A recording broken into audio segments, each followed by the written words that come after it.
Capítulo 22. Se sentía como si el mundo estuviera girando a su alrededor, cambiando y nadando e incapaz de formar una imagen concreta. El solo hecho de abrir los ojos provocó un repentino estallido de náuseas en sus sienes que casi la hizo perder el conocimiento una vez más.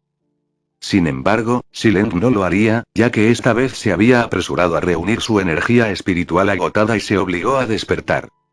Estaba oscuro y, según la textura del suelo debajo de ella, se encontraba en una especie de cueva con poca luz. Estalagmitas colgaban del techo, goteando pequeñas gotas de líquido que hacían ruidos constantes en la quietud.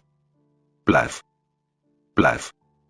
Ellos fueron, no sabía cuánto tiempo había estado aquí, e incluso sus recuerdos estaban un poco confusos desde el momento en que actuó por impulso. Fue como si algo se hubiera apoderado de ella en ese instante. Un instinto que rechazó cualquier tipo de razonamiento lógico para tomar cualquier tipo de papel en la toma de decisiones. Todo lo que sabía era que no dejaría ir a su enemigo por miedo. Pensando en ello, no era porque tuviera miedo del enemigo, sino que tenía miedo de lo que haría ese enemigo si su mano se soltaba. Fue extraño la noción de preocuparse por el bienestar de otra persona como un hueco, o lo que sea que fuera. Por otra parte, definitivamente no fue la primera ya que ya conocía a uno. Se presionó los ojos en un intento de protegerse de su palpitante migraña en vano. Sin embargo, eso no significaba que continuaría donde estaba. Ichigo. Karin.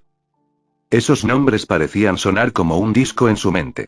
Aunque podía relacionar esos nombres con los rostros que había visto, de una forma u otra, no podía relacionarlos con ninguno de sus recuerdos.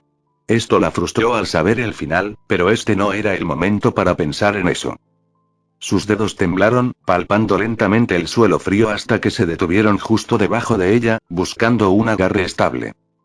Su boca se abrió por reflejo cuando el dolor la asaltó mientras empujaba hacia arriba con sus brazos temblorosos. El ruido de los movimientos arrastrados fueron los únicos sonidos que resonaron en la oscuridad, e incluso entonces, continuó durante demasiado tiempo hasta que finalmente se tambaleó sobre sus pies.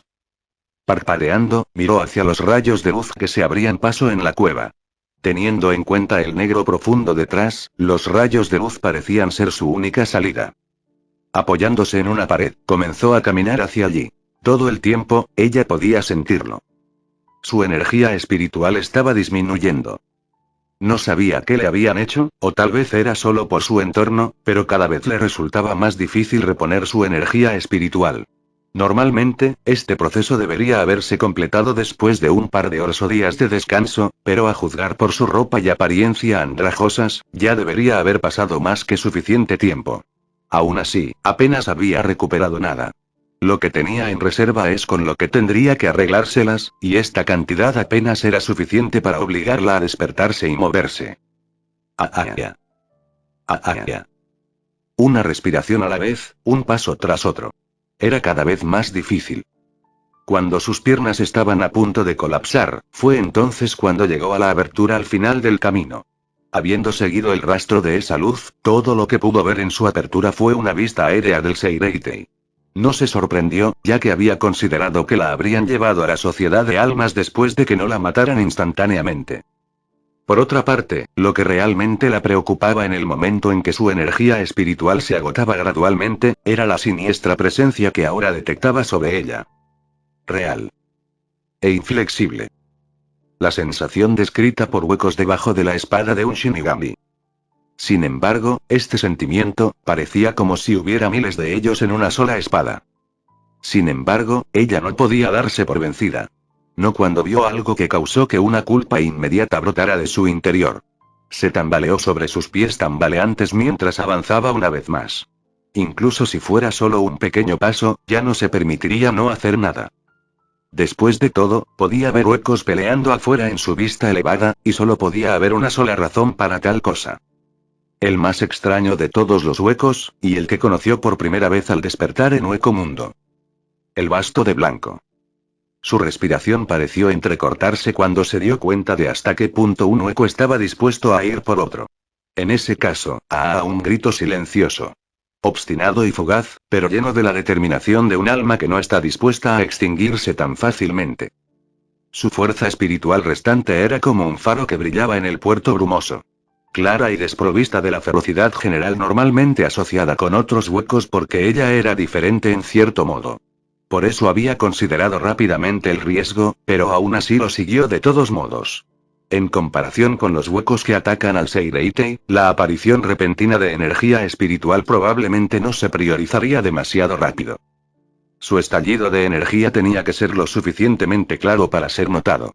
Por lo tanto, ella estaba reuniendo todo para liberarlo de una sola vez. Aunque ese estallido puede ser pequeño, debería ser suficiente. Porque había quienes lo reconocerían por lo que era. Después de todo, era su presión espiritual, un marcador y un símbolo que gritaba que estaba viva. Con esto en mente, continuó sacando la totalidad de sus reservas. Estoy aquí. Era como si estuviera gritando esto en este momento, aunque generalmente no pudiera hacerlo. Sin embargo, me temo que tendré que pedirte que te detengas ahí. Una voz profunda y de barítono se filtró en sus oídos después de que un dolor agudo la golpeara en la nuca. A partir de entonces, una fuerte presión espiritual sofocó y apagó la suya antes de que tuviera la oportunidad de dejarlo todo. ¿Quién? Este pensamiento fue la única palabra en su mente mientras se desmayaba hasta perder el conocimiento. Stark y Lilinete aún no habían aparecido. Por otra parte, tampoco Milar Rose, Sumsan o Apaxi. En cuyo caso, ¿hasta dónde han llegado para no recibir noticias de agruparse? Las cejas de Shirou se fruncieron al pensar, y no fue por los dos niños que tiraban de su rostro, sino por las fortificaciones que podía ver que se estaban haciendo dentro de su visión. Ubicados a varios cientos de metros en los edificios del Seireitei, una plétora de shinigamis estaban agrupados en una apretada defensa. Un solo anciano estaba de pie al frente con las manos cruzadas sobre un bastón de madera. Estos cientos de metros más o menos de brecha eran como una zona de amortiguamiento entre ambas partes donde la amenaza de represalia no se expresaba para quien alguna vez diera un paso adelante. En este punto, ninguno de los bandos estaba dispuesto a hacerlo, ya que muchos de los Oyous y Shinigami aún estaban dispersos. ¿Qué harás ahora?, preguntó Ulquiorra con curiosidad desde un lado. Seguir esta emoción para salvar a otros ha sido de alguna utilidad. Su mirada abandonó momentáneamente el campo de batalla y se dirigió hacia Ulquiorra. Después de decidir reunir sus fuerzas, Ulquiorra fue uno de los primeros en llegar. Esto se debió a su proximidad y al hecho de que la densidad de la energía espiritual de Ulquiorra era bastante alta, lo que dificultaba que otros huecos no la vieran. Sobre ese Ulquiorra, comenzó Shirou mientras se ponía de pie después de quitarse de encima a Soyo no Kotowari. Nuestro propósito aquí no tiene la intención de haber sido de ninguna utilidad. Demonios, en realidad fue más perjudicial. Ulquiorra levantó una ceja. Entonces, ¿por qué? En lugar de que él explicara, otra voz interrumpió y dejó a Ulquiorra sin palabras. Entonces, ¿por qué me has seguido? Arribel preguntó uniformemente. Caminando cerca de él, se cruzó de brazos mientras apoyaba el peso de su espalda contra una pared. Pensándolo ahora, nadie aquí te había pedido que vinieras. Más bien, tú también lo sentiste, ¿no? Algo inexplicable. Eso es lo que es la emoción, de lo contrario, todos estaríamos vacíos. Ulquiorra giró la cabeza hacia un lado antes de levantar la mano y lanzar un cero verde. La emoción no es nada comparada con los resultados, dijo rotundamente antes de lanzar la brillante esfera de destrucción en dirección a un edificio 70 metros a la derecha. Te perdiste algunos de ellos allí, explicó secamente Ulquiorra. Luego desvió su mirada hacia Arribel. Sentir la necesidad de hacer algo y hacerlo es completamente diferente, dijo mientras bajaba el brazo. Arribel ni siquiera reaccionó. No importa lo que ella dijera, solo había 3 palabras que importarían. Todavía viniste, dijo uniformemente. Ulquiorra no dijo nada a partir de entonces, volviendo su atención hacia donde importaba en la dirección del campo de batalla. Shirou suspiró en ese momento. Podía entender que Ulquiorra solo estaba tratando de explicar las cosas de manera lógica, y fue por eso que renovó su determinación de terminar las cosas lo más rápido posible. Arribel, llamó. Arribel parecía extrañamente atenta cuando la llamaron por su nombre, pero de nuevo, se dio cuenta de que la mujer apenas lo notó. ¿Podrías decirme otra vez lo que viste en el edificio de la 12ª división? Preguntó. No hay problema, dijo Arribel antes de comenzar a narrar. Al ingresar a las instalaciones de investigación, notó una variedad de sujetos experimentales dentro de varias celdas de almacenamiento alineados contra las paredes. De manera similar, había estructuras cilíndricas de vidrio llenas de sobrenadante y un tipo de organismo que crecía en su interior. Sin embargo, apenas había prestado atención a esas cosas, ya que no eran exactamente lo que estaba buscando. En cambio, a lo que prestó mucha atención fue a las profundas cicatrices irregulares grabadas en el suelo. Estas eran marcas de espada que indicaban que había ocurrido algún tipo de batalla dentro del espacio, pero estaba claro por la delicadeza de los ataques que no se trataba de una batalla entre un hueco o un Shinigami. Las armas blancas habían sido las principales causantes de daños, lo que indica que se trataba de una batalla entre Shinigami. Otra evidencia fue el aura residual única de energía espiritual de algún tipo de Kido que usó el Shinigami. Sin embargo, ¿por qué un Shinigami lucharía contra otro Shinigami? Arribel hizo una pausa en su discurso por un momento cuando vio que él había caído en la contemplación. La primera vez que escuchó a Arribel explicar este punto en su narración, ya tenía una sospecha en su mente. Después de todo, él ya conocía a un Shinigami que no era tan leal como el hombre que se presentaba a sí mismo en la sociedad de almas. Además, fue este mismo hombre quien lo había dirigido hacia el edificio. Aizen Sousuke. Sin embargo, ¿qué pretendía Aizen que entendiera al descubrir lo que había en esa habitación? No le tomó mucho tiempo encontrar algo plausible. Los sujetos experimentales.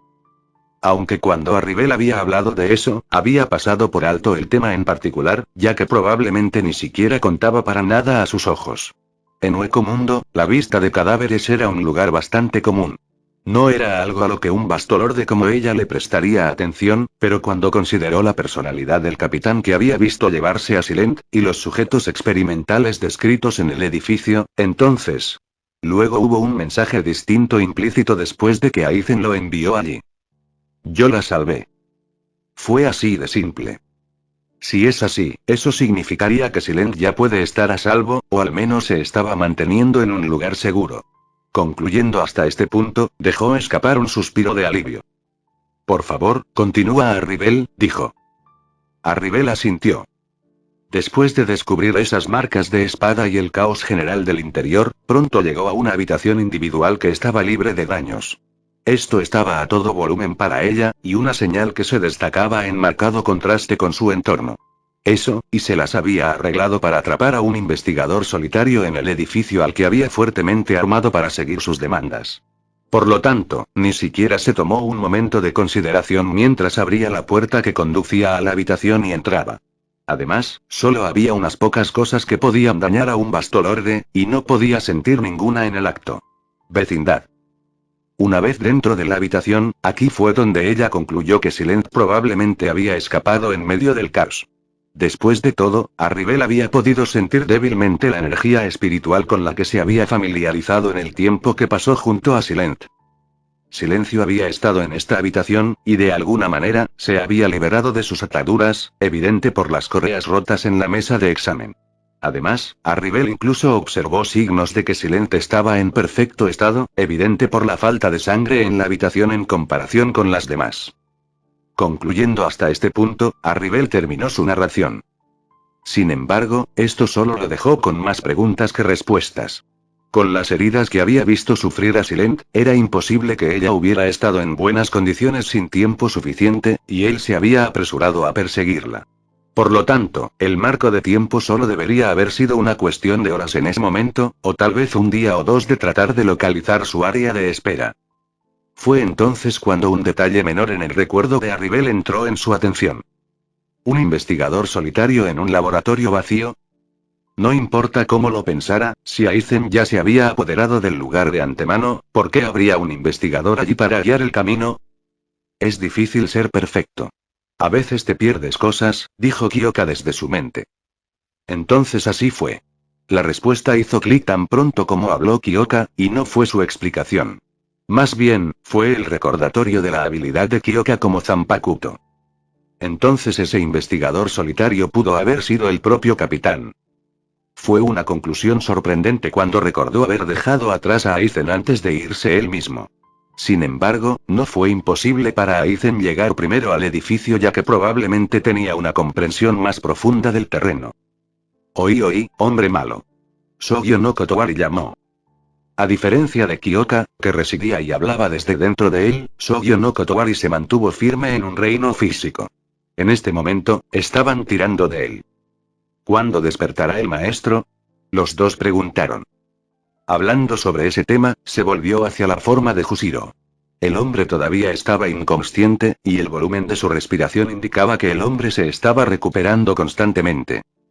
Sin embargo, esto solo fue posible porque había impedido que cualquiera de los otros huecos se acercara. Esta acción había ganado algo de afecto por parte de los dos chicos, pero aún así insistieron en llamarlo un hombre malo. Al principio, había considerado darle el golpe final a Jushiro como lo había hecho con muchos de los otros Shinigami, pero algo dentro de él le decía fuertemente que no lo hiciera. Era incomprensible, pero ahora que lo pensaba. De hecho, fue la llamada correcta. Como rehén, Jushiro desempeñó un papel más importante en la mediación de cualquier acción agresiva por parte del Shinigami. Esto se debió enteramente a la historia de Jushiro y su favoritismo hacia los demás. No solo era muy apreciado por muchos en el Seireitei, sino que también era un estudiante enseñado personalmente por el comandante en jefe. Jushiro era un Big que debería haberse convertido en un pilar del Seireitei, pero fue abatido por la aparición de una enfermedad incurable. Aún así, ninguna persona menospreció al hombre por eso. Incluso desde donde él, Arribel y los demás habían acampado, podía decir que el comandante en jefe lo miraba con ojos feroces. Cerca del comandante en jefe, aparecieron otros dos que lo miraban con la misma intensidad, sin embargo, con una sensación de impotencia.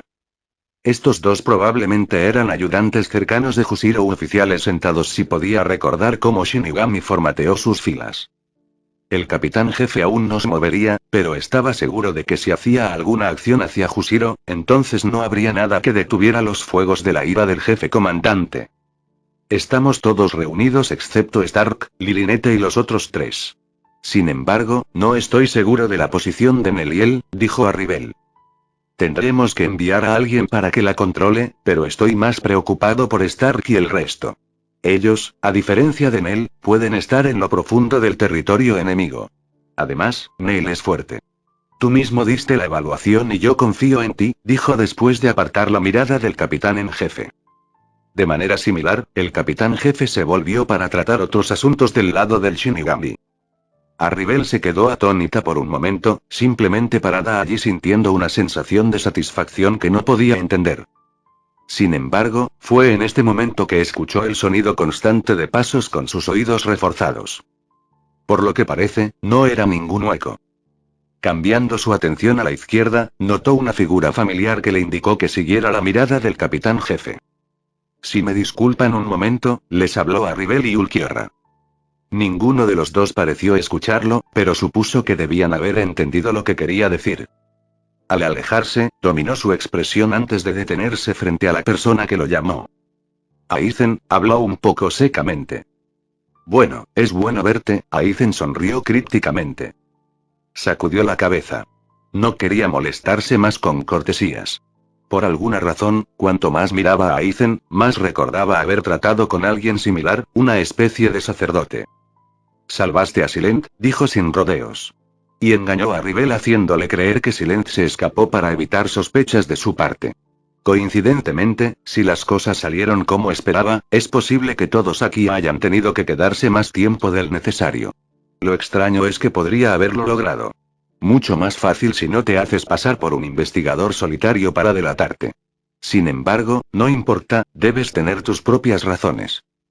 Aizen no lo negó. En cualquier caso, aún así la salvaste, dijo con pesar. Y basando todo en tus acciones, solo tienes un único propósito en mente. No habló más. No tenía que hacerlo. Aizen lo haría en su lugar. Puedo prometerte que ella está a salvo, dijo Aizen. Lo único que pido es que me des algo de tiempo y puedo asegurarte que cada hueco vivo dentro del Seireitei podrá regresar a Hueco Mundo. Un escenario de ganar-ganar. De vuelta en la torre, los sonidos de los sollozos resonaron en el espacio con poca luz. Kukaku, Ganju, ustedes dos no debieron haber venido, dijo Kaien mientras abrazaba a sus hermanos. A su alrededor, Rukia, Orihime, Chad, Karin y Shiga se pararon torpemente a un lado. Ninguno haciendo ruido. Ustedes dos no debieron haber venido, dijo Caien de nuevo, pero el control que tenía sobre los dos hermanos solo aumentó a medida que los atraía más. Fue tocar la vista. Más aún para Orihime, Karin, Chade y Shida, quienes sabían que la única razón por la que Kukaku había dejado su hogar era para verificar la veracidad de las palabras de Ichigo. Y ahora, aquí estaba la prueba. El aire estaba pesado y cargado de emociones, pero fue por eso que Kaien actuó primero. Estremeciéndose, su abrazo alrededor de Kukaku y Ganju gradualmente comenzó a aflojarse para consternación de los dos mientras se aferraban persistentemente a los brazos de Kaien. Kukaku, Ganju, trató de razonar Kaien, pero los dos no escucharon nada de eso. Le dio una sonrisa amarga a Rukia quien lo estaba mirando antes de que su expresión se volviera resuelta y solemne. Vayan todos. Salgan de aquí. Puedo sentir que un capitán está peleando afuera. Es posible que no tengan mucho tiempo para irse, dijo Kaien. ¿Tú qué tal? Preguntó Ganju, su expresión se distorsionó en un lío de desgana que se hizo aún más sorprendente con las lágrimas en los ojos del hombre. Aunque era natural. Un hombre solo lloraría después de las cosas más emotivas. Una reunión con un hermano muerto podría clasificarse en esto. Ninguno de los presentes podría menospreciar esta expresión, porque sabían que serían muy parecidos si estuvieran en los zapatos de Ganju. La respuesta de Kaien fue solo una expresión de angustia que enfureció a la mujer que estaba más cerca de él. Yo digo que se jodan a todos. Kukaku rugió emocionalmente, tragándose un sollozo que amenazaba con estallar dentro de ella. El hecho de que te tengan en esta torre significa que, esta maldita torre. Como parte de una familia noble de la sociedad de almas, Kukaku sabía que estar encerrado dentro de esta torre significaba una próxima ejecución. Era solo que, nunca podría haber imaginado que la persona encerrada dentro sería su propio hermano. Kukaku volvió a maldecir mientras miraba hacia otro lado. Ella no podía entenderlo. No, más exactamente, no podía aceptarlo. El agarre que tenía sobre Kaien aumentó hasta el punto en que sus nudillos se pusieron blancos, pero Kaien no mostró signos de incomodidad. Más bien, en silencio colocó una mano sobre la cabeza de Kukaku y comenzó a acariciarla suavemente. Kukaku obstinado. Tienes que recordar respetar a tus mayores o eventualmente te meterás en muchos problemas. Su labio tembló cuando un recuerdo particular cruzó por sus ojos. De hecho, muchos ya habían ido y venido desde el momento en que vio la cara de Kaien. Fue lo mismo para Ganju. Y todos estos recuerdos apuntaban hacia un solo pensamiento. No estaba muerto. Él estaba vivo. Estaba lo suficientemente cerca como para que ella pudiera tocarlo. ¿Y él iba a ser condenado a muerte? No podía aprobarlo incluso si el capitán jefe estaba parado frente a ella. Demonios, probablemente incluso arrojaría un petardo explosivo si alguien insistiera en ello. Sin embargo, Kaien no pareció prestar atención a las emociones en los ojos de Kukaku y Ganju. No puedo ir, dijo en voz baja, el sonido capaz de perforar los corazones de Kukaku y Ganju como una vil espina. Me he convertido en parte de un hueco. La admisión fue recibida con expresiones de asombro. Sin embargo, quizás el más sorprendido fue el propio Kaien, ya que había pensado que era suficiente para que los dos que lo sujetaban por los brazos lo soltaran. ¿Cómo habría sabido que solo lo abrazarían más fuerte? Su expresión se puso rígida, pero para el resto, parecía como si se hubiera conmovido mucho. Vamos a sacarte de aquí, en parte hueca o no, dijo Kukaku en voz baja, con determinación aumentando en su voz. Somos de la familia Shiba, y los asuntos familiares deben quedar entre la familia. Kukaku inmediatamente comenzó a armar fuerte a Kaien hacia la salida de la torre. ¿Esto, qué demonios? Kaien estaba perplejo. ¿Cómo llegaron las cosas a esto? Todo lo que quería era expulsar a todos de la sala del bar Rukia, pero parecía que su estrategia había fracasado. Sabía sus tareas desde el mismo momento en que Aizen había hablado con él. Si todo salía bien, acompañaría a Rukia a la colina Soukyoku y se aseguraría de que ella terminara allí. Cualquier otro lugar puede significar la muerte como Aizen no había especificado. Cuando una protesta estaba a punto de salir de su boca, de repente sintió que no podía decir nada. Fue raro mirando las expresiones de sus dos hermanos, se sintió inclinado a protegerlos y no lastimarlos de ninguna manera como estaba planeando. ¿Qué mierda estaba pasando con él? Sacudió la cabeza.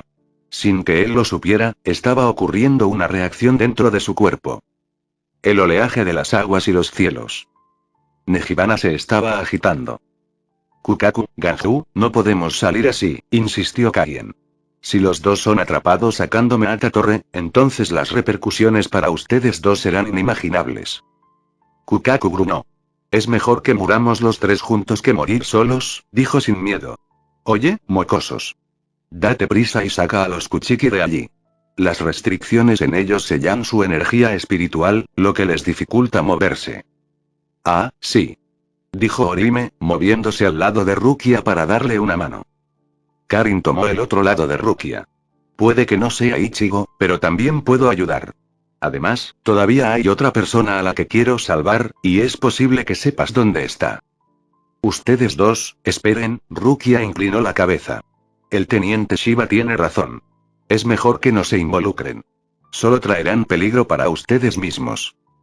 TCH, Ishida chasqueó la lengua. En este punto, Kuchiki, ya estamos en problemas si te atrapan o no. Chada sintió con la cabeza a un lado. Siendo ese el caso, prefiero que respondas una pregunta mía, dijo Ishida mientras se subía las gafas. Durante la noche en que se llevaron a Rukia, Ishida había caído en un estado de inconsciencia. Durante ese tiempo, podía recordar vagamente la presencia de otro que se unía al campo de batalla en su estado mental adormilado. Sin embargo, se las arregló para echar un vistazo, y después de pensarlo más, finalmente dedujo por qué la imagen se había quedado con él a pesar de los borrones relativos del resto. Fue porque conocía a la persona. Incluso había entrenado con ella. Señora Kuchiki, por casualidad no sabría de dónde pueden haber llevado a otro humano, ¿verdad? Preguntó Ishida. Después de todo, este otro humano era un compañero Kinki, y no alguien, él mismo como Kinki, podría abandonar. Inesperadamente, había alguien más prestando atención absorta a la respuesta de Rukia, y esa era Karin, cuyas manos se habían cerrado en puños. Sin embargo, Ishida no le prestó atención. Sobre eso, Rukia parecía preocupada. Los cuarteles de investigación de la 12ª División, dijo Kaien. La capitana Mayuri fue quien se la llevó, así que lo más probable es que esté en el laboratorio de esa capitana. ¿Laboratorio? La expresión de Karin pareció endurecerse, pero ni Rukia ni Kaien dieron más detalles. Basta de hablar por ahora, interrumpió Kukaku. Tendremos tiempo para discutir entre nosotros después de que salgamos de aquí y nos dirijamos a un lugar seguro. Bien, respondió Karin, su tono cortante mientras cavilaba en silencio para sí misma, un espejo de la expresión general de su hermano mayor Ichigo. El grupo salió rápidamente de la habitación y regresó al puente de madera que cruzaba la distancia hasta la torre y la salida. Sin embargo, el grupo no se movía tan rápido como debería debido a la indecisión de Rukia y Kaien al respecto. Como Shinigami, conocían sus deberes y las reglas exactas que habían roto. Como tal, la muerte ya era el castigo conocido. Lo que estarían haciendo ahora al huir de él sería dañar su propia imagen. Kukaku no aceptaría nada de eso, y Ganju nunca intentaría protestar. Bajo la persistencia de Kukaku, Kaien y Rukia fueron llevados a la mitad del puente en solo un par de momentos. Rukia no pudo armar mucho alboroto bajo la asertividad de Kukaku y la insistencia de sus amigos, y Kaien permaneció en silencio, permitiendo que el grupo se moviera a un ritmo más rápido. Sin embargo, nada pudo prepararlos para enfrentar la agobiante presión espiritual que descendía de lo alto. Karin chasqueó la lengua cuando la obligaron a arrodillarse junto con todos los demás. El cielo estaba teñido de rojo, un torrente de poder lanzaba fuertes vientos que azotaban con dureza los rostros de todos. La presión era maléfica y vil, algo que tenía el poder de ahuyentar a otros con su sola presencia. Maldita sea, Kukaku se protegió los ojos e intentó buscar la fuente de tal energía, pero se resistió al finalmente localizarla. Evidentemente, ella no era la única. Los rostros de los presentes parecían haber visto un monstruo, y de hecho, probablemente lo era. Muévete a Soukyoku. Es una formación natural junto con el Soukyoku que debería evitar la presión, dijo Kaien en la tensión. Sin embargo, nadie le respondió, y nadie se movió. Petrificados bajo la mirada ausente del imponente gigante que tenían ante ellos. Momentos antes. ¿Hay alguna posibilidad de que podamos evitar esto? Shunsui gritó perezosamente, bostezando en una mano. Sí, claro, se burló Apache. Como si huyéramos de un Shinigami. Exactamente, siguió Milar Rose rápidamente. Los de tu especie siempre atacan a los nuestros, así que es natural. ¿Es eso así? Shunsui inclinó tranquilamente su sombrero de paja. Para mí, parece más como si ambos quisieran disfrutar de un frenesí de batalla. Shunsui suspiró antes de dejarse caer en el suelo de madera y sentarse cómodamente. Y, por supuesto, tenía que ser yo quien se ocupara de esto mientras el capitán jefe finalmente salía al campo. ¡Qué mala suerte! ¿Desafortunado? Millar Rose se burló. Tienes suerte de no enfrentarte a Lady Arribel o Shirou, tal vez incluso a Stark. ¿Arribel, Stark y Shirou? Tendré que recordar eso si puedo. ¿Más fuerte que tú, sí? ¿Te gustaría un trago? Shunsui preguntó mientras sacaba un pequeño recipiente de sake. Millar Rose se enfureció con la respuesta, su boca se abrió para revelar los afilados caninos dentro mientras sus vellos se erizaban. Vanas vulgaridades amenazaban con salir de su interior, pero en el punto en que estaba a punto de estallar, fue interrumpida. Deja de hablar, Millar Rose, algo parece estar mal aquí. Apache frunció el ceño. Oí, viejo feo. ¿Por qué parece que te estás preparando para unas vacaciones en lugar de una pelea? Shunsui le dio una mirada muy honesta a Apache pero no dijo nada, sus acciones eran suficiente indicación. Pelear es agotador, simplemente se quejó. Deja de actuar tan presumido, gritó Sun-san, ocultando su boca detrás de una mano pálida. Eres tan culpable como los otros dos, incitó ella. Vaya. La expresión de Shunsui cambió a una de sorpresa, pero no reaccionó mucho. La irritación brotó del rostro de Sun-san. Era la primera vez que ella manejaba a un oponente que no parecía considerarla en un nivel parejo ahora que se había convertido en un bastolorde. En cualquier caso, al menos ella estaba mejor que los otros dos que ya habían comenzado a volverse confusos. No es como si nos dejaras ir ahora que estamos frente a ti. Más bien, no tienes intención de hacerlo a pesar de estar sentado allí, dijo con un resoplido. ¿Lo descubriste tan fácilmente, eh? Shunsui sonrió irónicamente. Para ser sincero, realmente no disfruto de estas peleas. Prefiero mucho más un buen trago, pero tampoco puedo dejar que dañes a mis colegas. ¿Qué dirías si me ofreciera llevarte a mi cuartel? ¿Hasta que todo esto termine? ¿Quién estaría de acuerdo con eso? Apache dijo. Millar Rose y Sun-san tenían una opinión similar.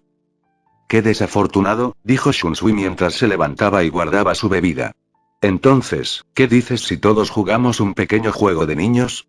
Basta de esta mierda. Millar Rose gruñó antes de saltar hacia adelante. Si no estás atacando, lo haré yo. Shunsui tarareó al acercarse Millar Rose, sacando lentamente su espada. Furia del viento floral y rugido del dios de las flores, ira del viento celestial y burla del demonio celestial. Katen Kinkotsu. La Zanpakuto en las manos de Shunsui se transformó en dos grandes cimitarras chinas negras y muy curvadas con bordes plateados. Inmediatamente, señaló a Millar Rose y pronunció una sola palabra. Blanco. Interrogación de cierre. Millar Rose estaba completamente aturdida, pero no detuvo su ataque. Shunsui estaba abierto de par en par. El hombre ni siquiera parecía dispuesto a presentar una defensa. Maldito bastardo. Millar Rose apretó su puño con más fuerza, su poder fusionándose en un solo golpe en correlación con su furia creciente.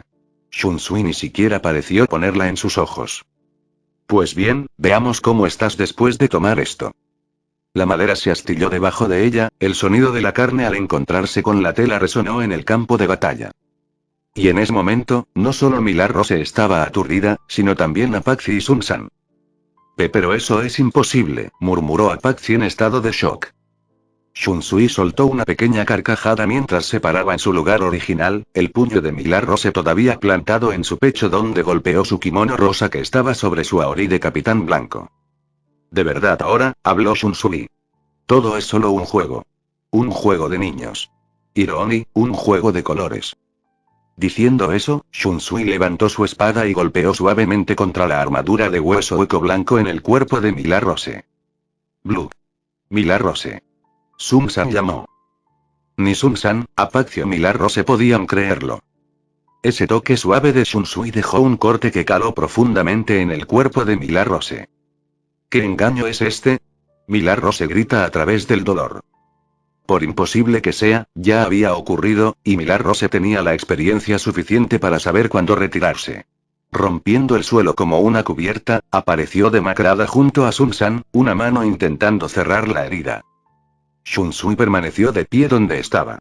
Katen Kinkotsu es una cosa voluble, habló lentamente. Promulga las reglas de los juegos de niños y las implementa a la fuerza en la batalla después de que uno está sumergido en su esfera de influencia. Hirooni es muy parecido. En este juego basado en colores, dices el nombre del color que quieres atacar, y no puedes atacar nada más. Si el color que llamas no existe en tu cuerpo, entonces el daño es mínimo incluso si el ataque normalmente infligiría una herida mucho más grave. En este caso, llamé al color blanco que está en la mayoría de nuestros cuerpos. En tu caso, golpeaste el rosa, dejando apenas algún daño. Mientras tanto, hice tapping en el color blanco, y su fuerza es proporcional a la proporción del color blanco en mí. Shunsui agitó su Aori blanco. Como puede ver, cubre una gran parte de mi cuerpo, por lo tanto, el daño. Qué problemático, habló Sun-san. Pero, ¿por qué decirnos esto si tienes la ventaja? Porque es tu turno, Shunsui se encogió de hombros. Y casi nunca soy de los que voluntariamente toman la iniciativa. Oh, es así. Sun-san dijo con cansancio. En cualquier caso, todavía levantó el dedo y cargó un 0. Entonces llamo blanco. Incluso si el kimono rosa estaba en el camino, la explosión debería abarcar todo. También llamo blanco, gritó Apache cargando al mismo tiempo. Shunsui levantó una ceja antes de dejar escapar una pequeña sonrisa antes de saltar alto en el aire esquivando a ambos. Marrón, fue todo lo que Shunsui dijo de nuevo, desapareciendo y luego reapareciendo detrás de Apache apuntando a su pelaje marrón. Mierda, maldijo Apache, girando su cuerpo hacia un lado, sin embargo, un destello de inspiración la golpeó cuando decidió levantar sus brazos que tenían una armadura de hueso hueco blanco. Buen movimiento, felicitó Shunsui. Sin embargo, Katen Kinkotsu es una dama muy voluble. ¿Quién dice que todavía estamos jugando el mismo juego? Takaondi. La expresión del rostro de Apache palideció cuando notó que la espada de Shunsui le cortaba el brazo. No. Giró su cuerpo para escapar, pero ya era demasiado tarde. Con un ruido sordo, Apache se derrumbó sobre la madera dura, rodando pesadamente hasta detenerse donde yacía respirando con dificultad. Sus heridas mucho peores que las de Milarose. Sin embargo, Apache tenía una voluntad fuerte. Tosiendo sangre, todavía tenía la fuerza para ponerse de pie y caminar hacia Sun-san y Milarose.